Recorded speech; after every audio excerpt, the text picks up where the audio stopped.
বন্ধুরা, আমরা আজকে মাঠে এসেছিলাম ঘুরতে। দেখো শাক নিয়ে যাচ্ছি। তো এতটাই রোদ্রের দিকে তাকাতে পারছি না। তো ভাবলাম তোমাদের সঙ্গে একটু শেয়ার করি। মাঠে এসেছি ঘুরতে। দেখো আমার মেয়ে সামনে আছে, এখান দিয়ে যেতে পারছে না, কেন কি ছোট্ট একটা ড্রেন রয়েছে। চলো বাবা। এই দেখো ড্রেনটার জন্য যেতে পারছে না।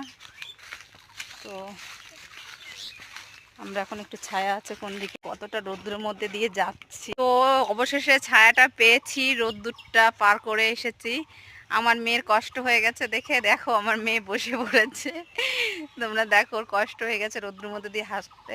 আর এ তো রোদ্রে যেতেই পারছে না, তখন থেকে বলছে চলো চলো চলো। জাস্ট আমরা চলে এসেছি।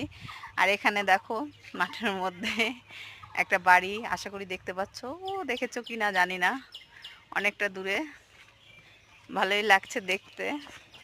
আবার চলো স্টার্ট করলাম হাঁটা।